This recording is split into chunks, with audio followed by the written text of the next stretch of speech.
Hi everyone. Yeah, that was pretty heavy stuff, quite difficult act to follow up with, but just tell you a bit about the show I work on, 101 East. It's a weekly show that explores and investigates human rights abuses, underreported social, political issues, and one of the common elements in a lot of the films involve the plight of the underprivileged groups and communities, and hence the whole issue of inequality arises very often. And every year I work on about 5 or 6 half-hour documentary films. They call Al Jazeera the channel of doom and gloom, and it does give you depression if you keep watching the channel. So 5 or 6 is quite enough. The common thread, as I said, was is the plight of underprivileged groups, communities, and whatnot. And I'm just going to get them to play one introductory video. So as you can see, different environments that we operate in, but that was really a cheesy 30-second clip with very shallow and sexy sound bites, which is why this morning Mr. Sainat's line about how we need to rescue journalism from the media really resonated. Because you look at that, right, that doesn't tell you anything. But unfortunately, we are in a digital age where you really need to capture the eyeballs, right? So in this age of social media and short attention span, we're constantly being flooded with different types of stories in our news feeds, right? One moment you're going, oh, inequality, oh, cat video, oh, baby, that kind of thing. So I think these shallow, short videos, there is a place for them in journalism, and I'm about to explain why, right? Because not only is there inequality in the issues we report on, but there is also inequality in the platforms. In this case, in social media, the likes of Facebook and so on, they definitely have the kind of eyeballs that we would all die for, right? Unfortunately, not all the eyeballs are meant for us. And when you have this kind of video, I see it as a big fishing net cast across with a huge mesh size where a lot of fishes are going to swim through and know about the issue, but not really be interested about it, right? And but a fraction of these eyeballs will be the bigger fish who get caught and get uncomfortable. And they will be the stakeholders, the change makers, the policy makers who could make a difference to the issue when public interest is raised. And that is what we are here for. That is what journalism is about. You're dealing with issues that should be of public interest. Sometimes you have to set the agenda for that. But there are different layers of impact, right? So sometimes some of us at different stages of our careers, we might be dealing with trying to make videos viral. Some of us are trying to do a 1-minute, 2-minute live hit. Some of us are doing 3-minute video packages or 4-minute features or half an hour to 1 hour documentaries. Each of them provides a different layer to the kind of information that you offer. And of course, not everyone who sees the 30-seconder is going to move on to explore the issues in your half-hour or your 30-page report. But the thing is that the awareness has to snowball before politicians and policy makers can act, because many times politicians in power don't want to rock the boat in terms of inequality issues. They won't move ahead of majority public sentiment, because if they were to raise the situation of those who are suffering from inequality, then sometimes they might have to bring down that precious vote bank of those who are privileged. And when that happens,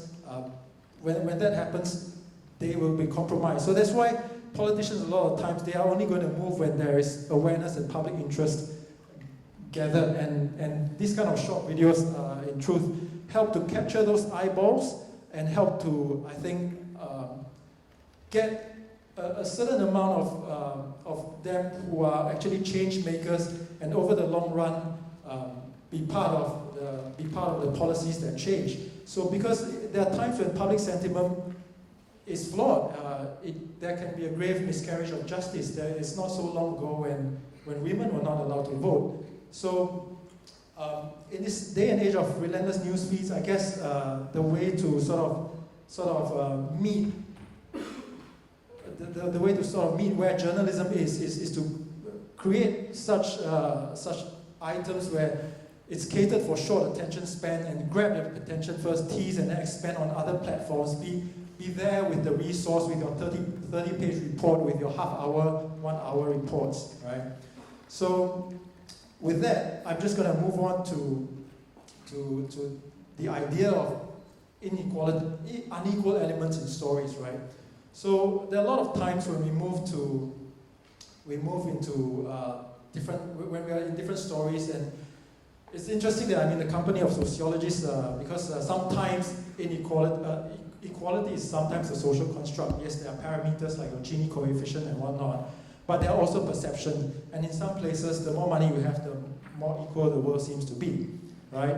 And in a region as diverse as Asia, where I've been making documentary films for more than a decade, certainly inequality comes in different shapes and forms. And sometimes I think it's very important to understand the nuances when approaching the characters, the elements, and the interviewees, so that you can have a more balanced and more accurate approach to what is really happening. A lot of times, at some stage, you might be working for Westerners who feel that there's a white man save the world syndrome whenever they come to Asia or any developing area, and because they're your bosses, you might think that they're right, but oftentimes they're not, because you're here, you know the nuances.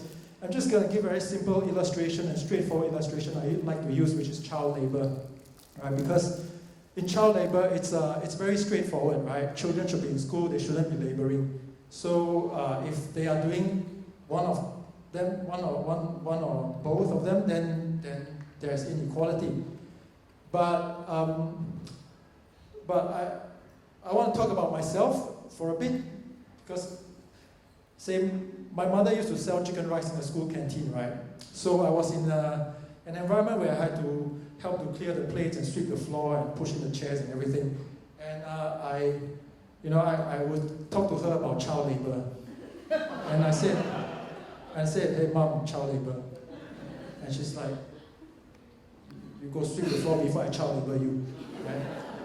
So with that as a backdrop, I was very mindful that child labor comes in different shapes and forms, right? So there were different stories and situations that I encountered. In one case, it was a child labor in the Indonesian fishing platforms in the Straits of Malacca, right? 50 kilometers out in the open sea, rickety fishing platforms. We call kelong, they call it jamal over there.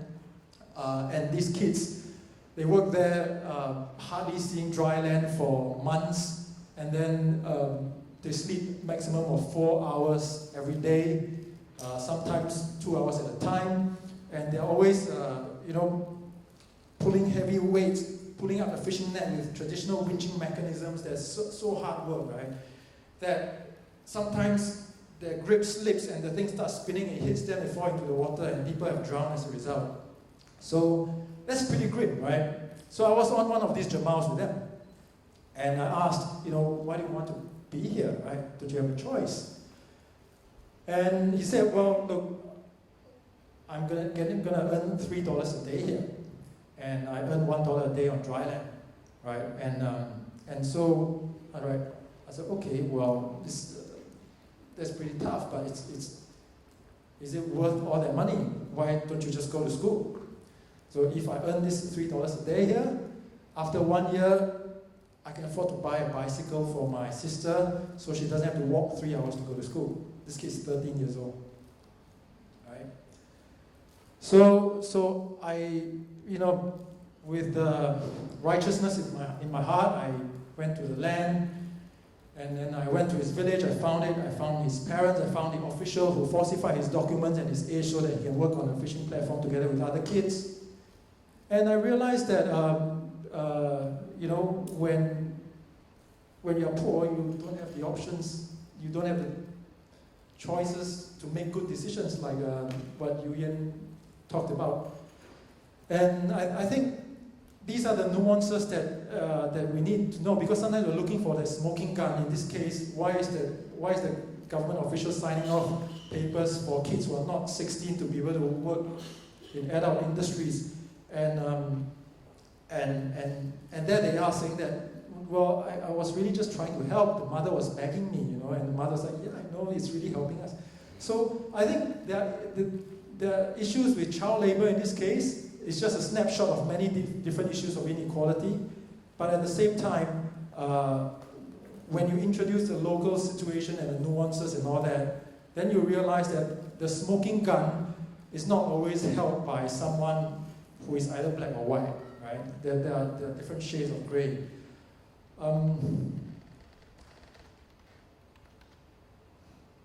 So on the topic of child labor, so I was then very recently, a couple of years ago, someone pitched a story to child labor, about child labor to me. And it wasn't a story of child labor, but then again, perceptions, right? So I won't name it, but it's a US NGO was talking about child labor in palm oil plantations in Malaysia. Very sexy, because Malaysia is one of the largest producers of palm oil in the world, right? So child labor in palm oil plantations, fantastic. Let's see what the story turned out to be. So this is a 1-minute social video that was cut up from a half-an-hour documentary.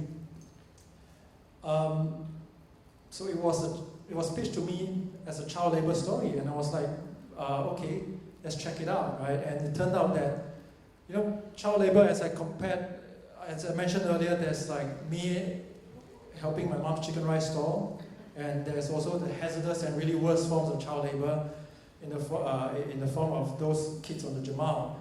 And then when a Western report was put in front of me saying that there's child labor in the Malaysian palm oil plantations, went to check, they're just kids hanging around the parents in the palm oil plantations, and so that when things drop, they help to pick up, and they're really the children, right? And you got to dig deeper, and then when I ask them, so is it difficult? Is it hard work? You carry heavy stuff? Well, a lot of mosquitoes, So they're not really suffering in the sense as child labor, but because of their presence in palm oil plantations, people have started to see them as child labor. But it turned out to be a bigger issue. It's something else. Generation of children growing up stateless in Sabah at risk of abuse. They're offspring of migrant workers and refugees from the Philippines and Indonesia who cross the porous borders to escape poverty and conflict. So when they grow up without citizenship in Malaysia, they're denied public education and healthcare.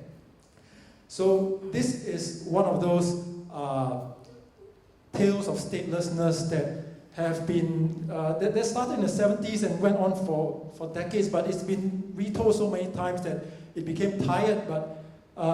But then now a new generation in the past 5 to 10 years is growing up in these situations because, and being children, they're at greater risk of abuse, greater vulnerability, but they are not treated any differently from the adults by the authorities. They are equally rounded up and sent back to somewhere that the authorities say you belong to, Philippines or Indonesia, whatever. They've never even heard of that place.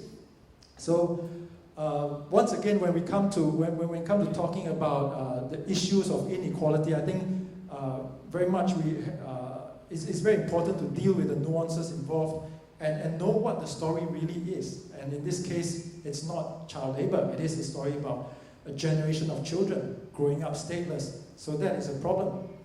And so when you are not a local and you've parachuted into one of these situations, how do you be a good resource so that change makers and policy makers can tap on your stories and your reports and the information you gather and make constructive changes? And it's very important to empathize.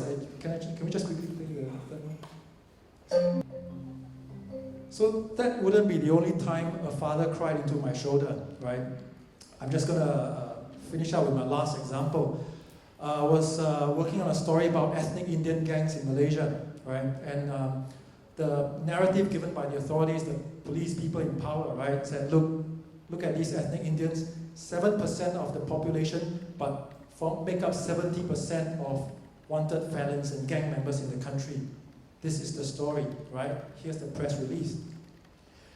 And you delve deeper into it, and you realize there's a whole back story to it. And it goes all the way back. I'll keep it quick. It goes all the way back to the colonial days when the British brought in the Indians to work in the plantations, right?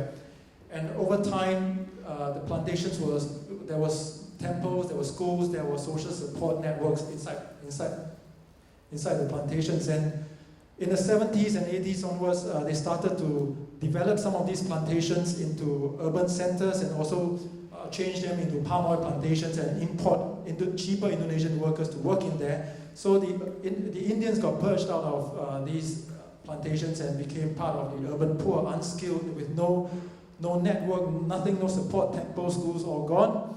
And there have been more than 10 5-year plans by the Malaysian government's affirmative action, but mostly for the majority Malays, not a single ringgit spent on the Indians. So they became a rich pool for the Chinese triads, who then took care of them and then used them to commit crimes. And over time, Chinese triads, Chinamen, we like money, so they went into business, right?